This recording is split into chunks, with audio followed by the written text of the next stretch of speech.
السلام عليكم ورحمة الله وبركاته نحمده ونصلي على رسوله الكريم أما بعد بسم الله الرحمن الرحيم الحمد لله আল্লাহর অশেষ মেহেরবানি যে আমরা আমাদের কোরআনী ও আরবি শিক্ষা কোর্সের 24তম সেশনে জয়েন করেছি। আমরা আমরা আমাদের গত ক্লাসে আমরা মাজহুল নিয়ে আলোচনা করেছিলাম গত দুইটি ক্লাসে। একটা জায়গায় আমরা ফেলে মাদি এবং অপর ক্লাসে 22 এবং 23 নম্বর ক্লাসে আমরা ফেলে মাদি এবং ফেলে মুদারি কিভাবে প্যাসিভ ফর্মে আরবিতে আহ ব্যবহৃত হয় সে বিষয়গুলো নিয়ে আমরা আলোচনা করেছিলাম। আমাদের যে বই থেকে আমরা পড়ছি কোরআনী ও আরবি শিক্ষা, এই বইয়ের অলরেডি আমাদের যেই 25টি চ্যাপ্টার আমাদের হয়ে গিয়েছে আলহামদুলিল্লাহ। তো আমরা আজকে সামনে অগ্রসর হব। আমরা দুইটি চ্যাপ্টার, দুইটি দুইটি না, আমরা আহ, 4টি চ্যাপ্টার স্কিপ করব, কারণ এগুলো সবার শেষে আমরা পড়বো 26 থেকে নিয়ে আমাদের যে 28, 29, 29 পর্যন্ত যে চ্যাপ্টার গুলো আছে এগুলো আমরা পরে পড়বো। আপাতত আমরা একটা ভিন্ন জায়গায় যাই, সেটা হচ্ছে আজকে আমরা দেখবো 30 এবং 31 নম্বর চ্যাপ্টার। 30 নম্বর চ্যাপ্টারের বিষয় হচ্ছে হাল, আর 31 নম্বর আপনার চ্যাপ্টার হচ্ছে তমিজ, আর তামিজ বলি আমরা। তো এই দুইটা চ্যাপ্টার আমরা ইনশাল্লাহ আজকের ক্লাস দেখব। তো আমরা মূল জায়গায় যাওয়ার আগে আগে আসি হাল। এটা এটা আসলে কাকে বলে, হাল জিনিসটা কি? আমরা একটু চ্যাপ্টারের ভিতরে যদি যাই, তাহলে আমরা এখানে দেখবো যে হালের কথা আছে। তো হাল জিনিসটা আসলে কি, তো আমরা এখানে একটু আগে বুঝি। যেমন ধরেন, আমরা বাংলায় হাল শব্দ কিন্তু ব্যবহার করি। হ্যাঁ, আমরা অনেক সময় জিজ্ঞেস করি যে কি ব্যাপার, তোমার হাল হাল হাল হালাত কেমন, ঠিক আছে? তো এই ধরনের কথা কিন্তু প্রচলিত আছে। তো এই যে আমরা বলি যে তোমার হালাত কেমন, হাল হাকিকত কেমন, হালাত জিজ্ঞেস করা, এই শব্দটা ওই আরবি হাল থেকে এসেছে। ঠিক আছে, হাল একটা তো আমরা টেন্সের মধ্যে পড়েছি যে হাল মুস্তাকবেল। হাল মানে হচ্ছে বর্তমান, আর হাল এবং মুস্তাকবিল দুইটা মিলেই মুদারি বলে দুইটাকে। অর্থাৎ বর্তমান ভবিষ্যৎ কাল যেটা একসঙ্গে মুদারি বলি আমরা, এটার ভিতর মূলত দুইটা কাল আছে, একটা বর্তমান কাল, একটা ভবিষ্যৎ কাল, অর্থাৎ হাল এবং মুস্তাকবিল। বাকি আমরা ওই হালের কথা এখানে আলোচনা করছি না। এটা হচ্ছে অ্যারাবিক গ্রামারে বা নাহুর মধ্যে একটা ডিফারেন্ট চ্যাপ্টার হাল। কারণ হাল জিনিসটা কি, আপনারা যারা বাংলা গ্রামার বা ইংরেজি গ্রামার ভালো করে পড়েছেন তারা একটা জিনিস হয়তো আপনাদের মনে আছে, সেটা হচ্ছে যে সেন্টেন্সের মধ্যে আমরা কিভাবে কর্তা বা যে সাবজেক্ট থাকে তার অবস্থা বর্ণনা করি। ঠিক আছে, আমরা ওই যে ইসে পড়তাম ইংরেজিতে যে আহ, সে তাকে আমি দেখলাম যে সে হাসছে। ঠিক আছে, I saw him smiling or লাফিং। তো অর্থাৎ হচ্ছে যে আমি তাকে দেখলাম যে এমত অবস্থায় যে সে, তার অবস্থাটা তখন কি ছিল, সে তখন হাসতেছিল। তো এখানে আপনার ইংরেজিতে ওই যে আইএনজি, ভাইয়ের ভার্বের সাথে আইএনজি ব্যবহৃত হয়। ঠিক আছে, আই স হিম লাফিং। ঠিক আছে, I saw him reading a বুক। আমি তাকে দেখলাম এমত অবস্থায় যে সে বই পড়ছে, অর্থাৎ আমি তাকে বই পড়া অবস্থায় দেখলাম।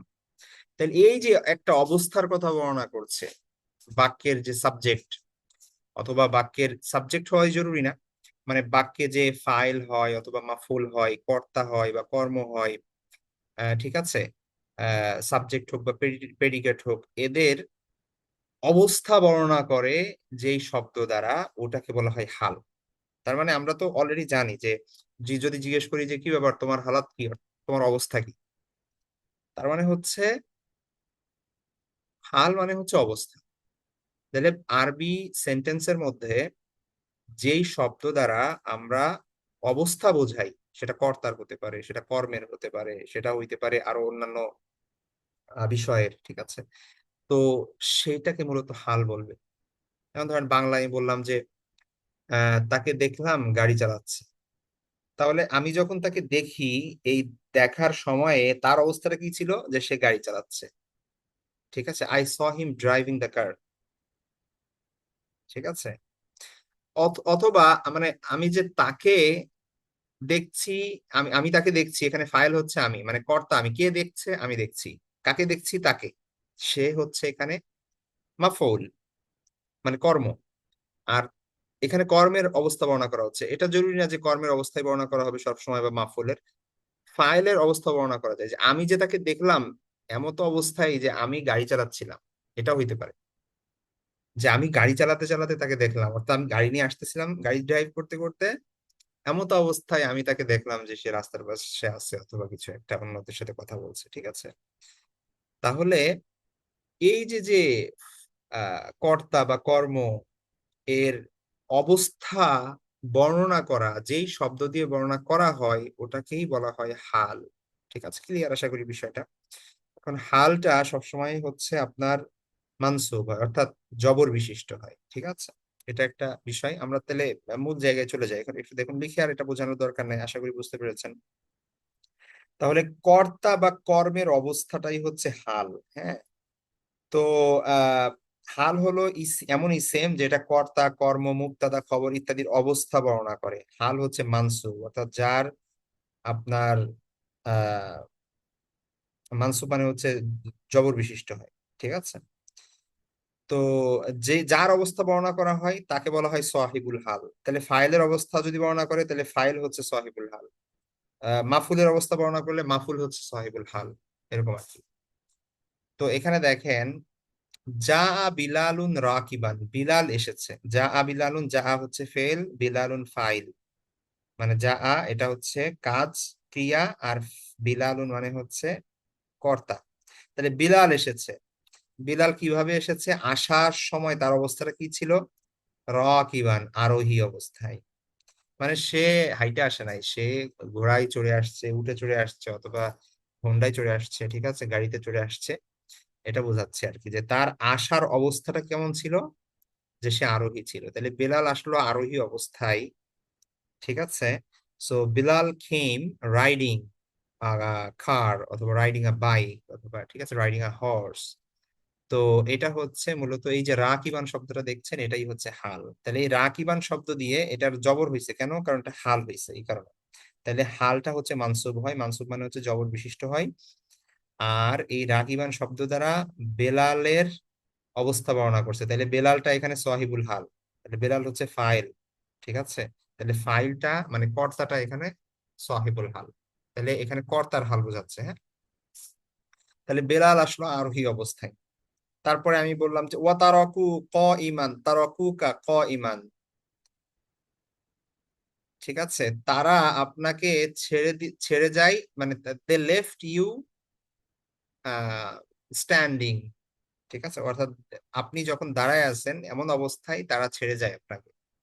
ঠিক আছে, তাহলে তারকা, তারকা, তারাকু, তার আত্মারকু মানে হচ্ছে ছেড়ে দেওয়া, লিভ। তাইলে ওয়া তারাকু, এবং তারা ছেড়ে গেল, ছেড়ে দিল, কা আপনাকে, এমত অবস্থায় যে ক ইমান, দণ্ডায়মান, কে, এই যে আপনি। ঠিক আছে, আপনি দণ্ডায়মান অবস্থায় তারা চলে গেল। তাহলে কার হাল এখানে বর্ণনা করা হয়েছে, কর্মের হাল বর্ণনা করা হয়েছে। ঠিক আছে, আপনার, আপনি এখানে কর্ম। কাকে ছেড়ে গেল, আপনাকে। যারা ছেড়ে গেছে তারা হচ্ছে ফাইল। ঠিক আছে, কর্তা তো যারা ছেড়ে গেছে তাদের হাল বর্ণনা করতেছে না, তাদের হাল বর্ণনা করলে যেহেতু এটা প্লুরাল, তাহলে এটা এমন হইতো যে তারা কুকা ক ইমিন। ঠিক আছে, তো এখানে এক বচন আছে, এটা দ্বারাই বোঝাচ্ছে যে এটা তোমার বা আপনার অবস্থা বর্ণনা করছে। ওকে, তো এরকম বাক্যের মধ্য থেকে, বা মানে বাক্যে সেটা কর্ম হোক অথবা হচ্ছে কর্তা হোক, যেই হোক না কেন, তার অবস্থা বর্ণনা করাটাকেই মূলত কি বলে, হাল বলে।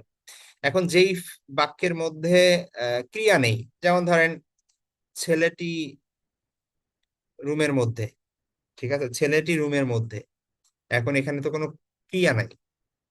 এখন রুমের মধ্যে ছেলেটি কি অবস্থায় আছে, এই যে ছেলেটি যার ব্যাপারে কথা বলা হচ্ছে, এটা আরবিতে বলে মুক্তাদা। যেখানে যেমন আমি একজন ছাত্র, এই বাক্যের মধ্যে তো কোনো কাজ নাই, অ্যাক্টিভ কাজ নাই, তাই না? মানে আমি লিখছি, পড়ছি, খাচ্ছি, ঘুমাচ্ছি, এগুলো তো কিছু নাই। আমি একজন ছাত্র, আমার পরিচয় দেওয়া হচ্ছে, তো এখানে আমি এটাকে বলে মুক্তাদা, আর আমার ব্যাপারে যে খবর দেওয়া হলো এটাকে বলে খবর। ঠিক আছে। তো যাই হোক, ওটা আলাদা ব্যাপার, আমরা ওই বিষয়ে ডিটেলস আলোচনা করি না, এই কারণে আমি ওদিকে যাচ্ছি না। তো এখানে দেখেন একটা উদাহরণ দেওয়া হয়েছে, আতিফলু ফিল গুরফাতি, বাচ্চাটা রুমের মধ্যে আছে, ব্যাস একটা বাক্য হয়ে গেছে পরিপূর্ণ। এখন বাচ্চাটা রুমের মধ্যে কি অবস্থায় আছে, আপনি যখন কি বর্ণনা করবেন, এই যে তার অবস্থা বর্ণনা করবেন বাচ্চার, তখন এটা হাল হবে না। ইমান, বাচ্চাটা আছে ঘুমন্ত অবস্থায়। ঠিক আছে, বাচ্চাটা ঘুমাচ্ছে বলে নাই, কিন্তু যদি ঘুমাচ্ছে বলে তখন তো এটা ফেল হয়ে যাবে। ঠিক আছে, ওটা বলে নাই, বাচ্চাটা রুমে আছে ঘুমন্ত অবস্থায়, তাইলে বাচ্চাটা কোন অবস্থায় আছে? ঘুমন্ত অবস্থায়, সেটা বর্ণনা করছে এখানে। তো এরকম আর কি। আপনার কোরআন থেকে কোনো উদাহরণ দেওয়া হয়েছে এখান থেকে? হ্যাঁ, কোরআন থেকে এই যে উদাহরণ দেওয়া হয়েছে, আমরা একটু দেখি, দেখেন। আহ রব্বির হামহুমা কামা রব্বায়ানি সগীরা, আমরা সবাই এই দোয়াটা জানি। রব্বি, হে আমার প্রতিপালক, ইরহাম, আপনি অনুগ্রহ করুন। আমর, হ্যাঁ, রহিমা ইয়ারহামু থেকে ইরহাম। রব্বি, হে আমার প্রতিপালক, ইরহাম, আপনি অনুগ্রহ করুন, দয়া করুন, রহম করুন, হুমা, তাদের উভয়কে, মানে আমার বাবা মাকে, কামা, যেমনি ভাবে, রব্বায়া, তারা প্রতিপালন করেছে, নি, আমাকে, আমার বাবা মা যেভাবে আমাকে কি করেছে, প্রতিপালন করেছে। এখন এই যে আমাকে যে প্রতিপালন করেছে, কোন অবস্থায়, আমি কোন অবস্থায় ছিলাম? সগীরন, ছোট, শৈশব অবস্থায়। তাহলে আমার শৈশব অবস্থায় আমার বাবা মা আমাকে যেমনি ভাবে প্রতিপালন করেছে, আপনি তাদেরকে কি করুন, তাদের প্রতি রহম করুন।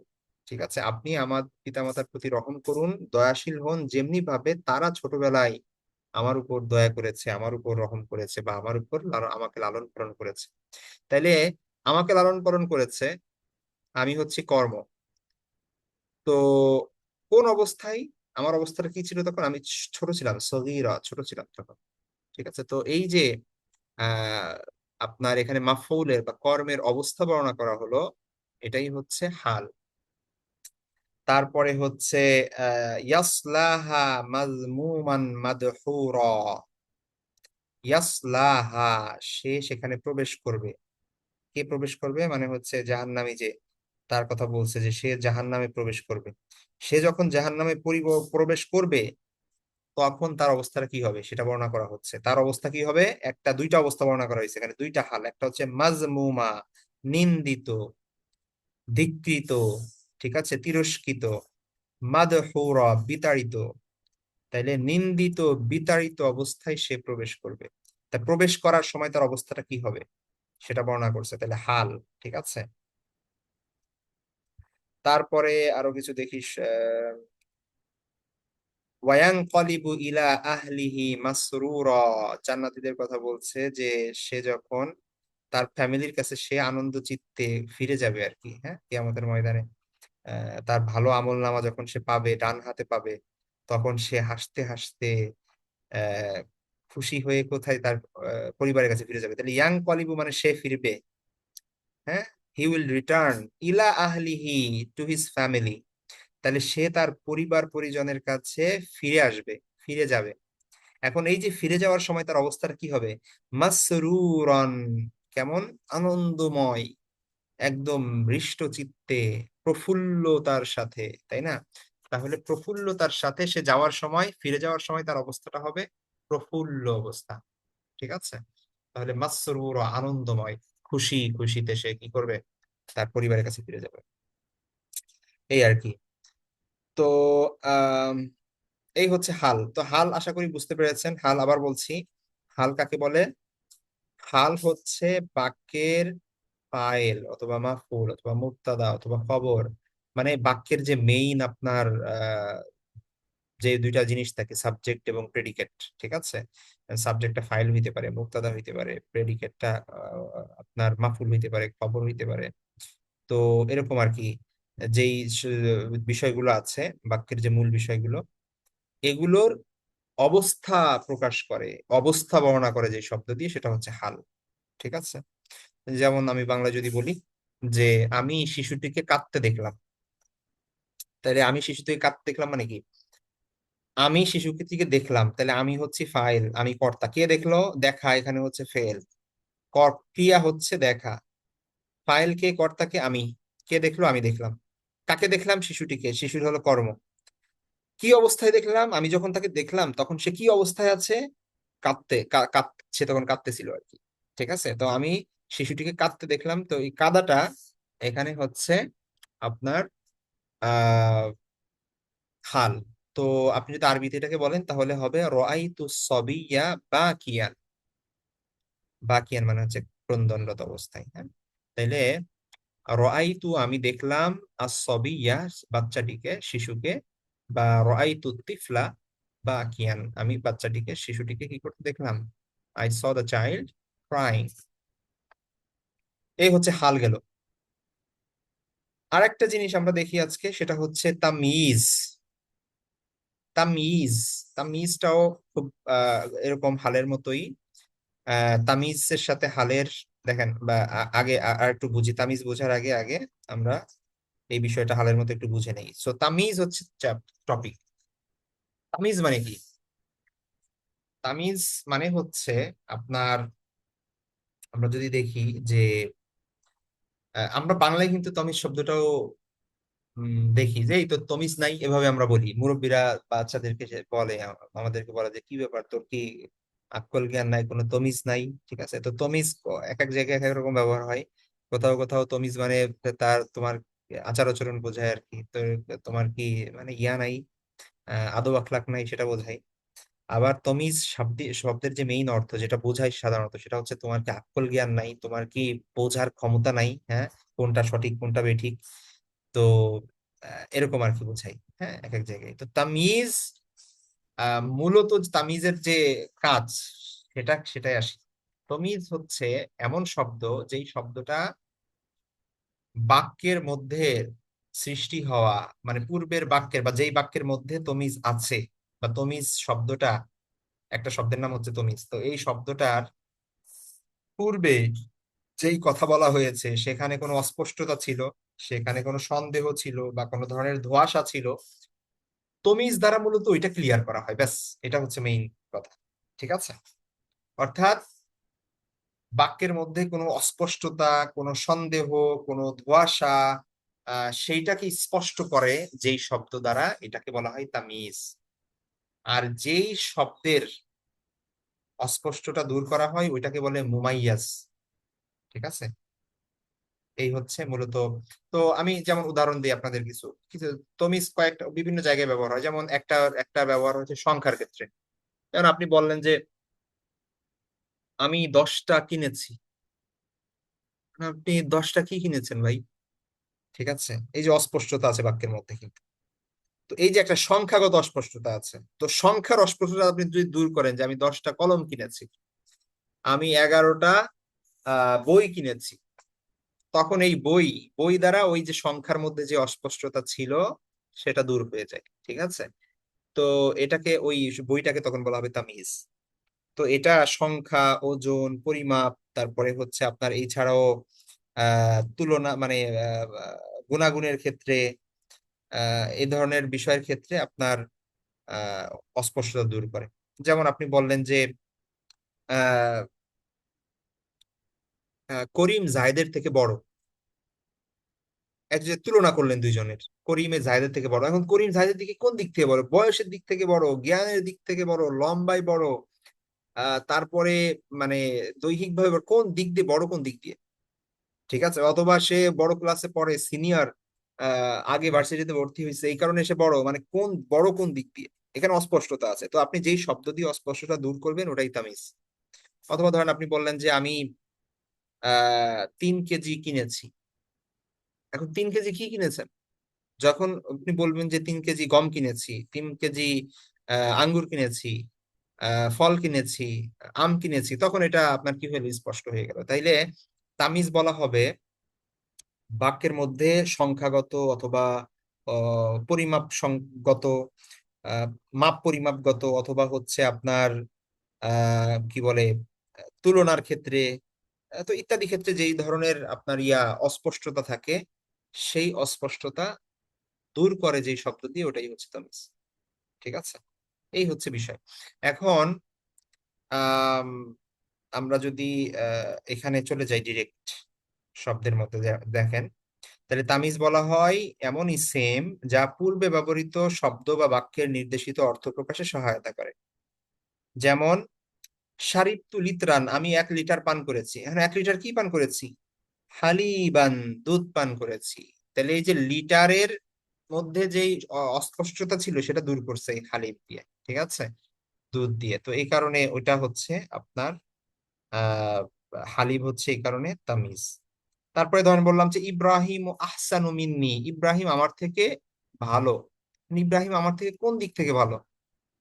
চেহারার দিক থেকে, কাজের দিক থেকে, আচরণের দিক থেকে, বলতেছে খত্তান, মানে হাতের লেখার দিক থেকে ইব্রাহিমের হাতের লেখা আমার থেকে ভালো, ঠিক আছে। অর্থাৎ ইব্রাহিম হাতের লেখার দিক থেকে ইব্রাহিম আমার থেকে ভালো। তো এই যে হাতের লেখা বইলে অস্পষ্টটা দূর করে দিল পূর্বের বাক্যের বা এই বাক্যের, এইটা এই জন্য খত্তান, এটাই হচ্ছে তামিজ, ঠিক আছে। তাহলে তামিজটাও মানসুব, যেরকম হাল মানসুব, তামিজটাও মানসুব, অথবা দুই জবর হয়, নসব হয়। তো যেমন এখানে কুল রব্বি জিদনি, আপনি বলুন যে হে আমার রব, আমাকে বৃদ্ধি করে দিন।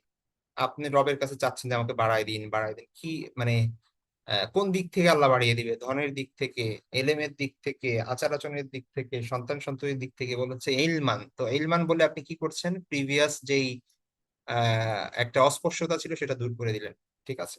আনা আকসারু মিনকা মালান ওয়া আ'আজ্জু নাফারান, আমি তোমার থেকে অনেক বেশি। মানে অনেক বেশি কোন দিক থেকে? তুমি আমার থেকে অনেক বড়, অনেক বেশি। মালান, সম্পদের দিক থেকে আমি তোমার থেকে অনেক কি, আজু, বিরাট, বৃহৎ। কোন দিক থেকে? নাফারন, জনবলে, মানে আমার ফলোয়ার বেশি, আমার জনবল বেশি, ঠিক আছে। আল্লাযীনা আমানু আশাদ্দু হুব্বান লিল্লাহ, আল্লাযীনা আমানু, যারা ঈমান এনেছে, অর্থাৎ ঈমানদারগণ, আশাদ্দু, তারা খুবই মানে স্ট্রং, ঠিক আছে। কোন দিক থেকে? হুব্বান লিল্লাহ, আল্লাহর ভালোবাসায়, মানে আল্লাহর ভালোবাসা তাদের অন্তরে অনেক বেশি, ঠিক আছে, এরকম আর কি। আইয়ুকুম আহসানু, আল্লাহ দেখতে চান যে তোমাদের মধ্য থেকে কে সব থেকে বেটার। কোন দিক থেকে বেটার? চেহারাই, শরীর স্বাস্থ্যে, কোন দিক থেকে? আমালান, কর্মে, আল্লাহ তোমাদের মধ্যে থেকে কর্মে কে শ্রেষ্ঠ সেটা দেখতে চান, ঠিক আছে।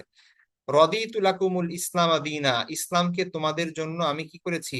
আমি সন্তুষ্ট হয়েছি তোমাদের জন্য, পছন্দ করেছি আমি তোমাদের জন্য আল ইসলাম, ইসলামকে। মানে কি হিসেবে? দিন আন, দিন হিসেবে, ঠিক আছে।